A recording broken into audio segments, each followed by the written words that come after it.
Ladies and gentlemen, welcome to my first ever podcast on Spotify. My name is Rem Jane D. Craft. I am a 17-year-old Filipino boy who grew up in the Caribbean from childhood. I moved to New York City in 2024, and I am currently adjusting to my school environment and creating a small social life with friends and family. I was inspired to make this podcast because I want to use my intellect and curiosity to turn my inner feelings about having a crush into artwork where adolescents can see nonverbal cues and also understand the science behind infatuation. Now, before we get started with chapters 1 to 9, I want to highlight that from now on until June, there will be a new chapter posted every Tuesday, so stay tuned for it. Meanwhile, I would like to read a poem I composed in my world literature class back in February for Valentine's Day. This project is titled When Love Learns to Speak, which ties both St. Valentine's and Sappho's narratives. The reading is as follows. When love learns to speak.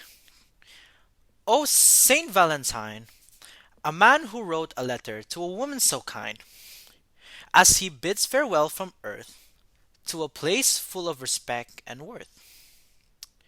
He expresses his love with sacrifice, leaving her emotions trembling like ice. He sees life as a board game rolled on dice.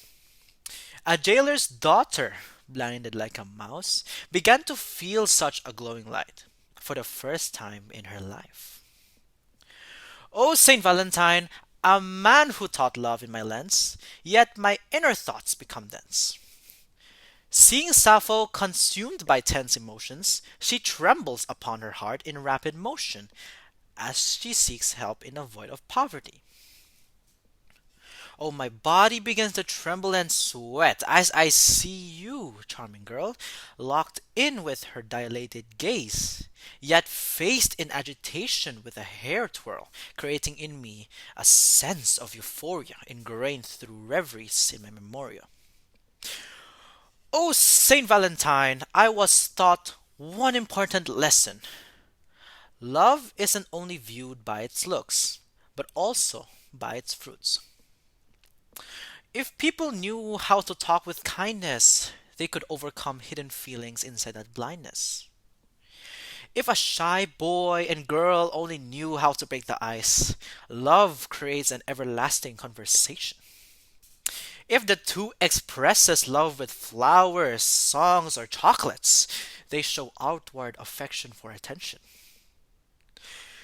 If they both tell each other romanticized words, love creates a temporary boost between the two.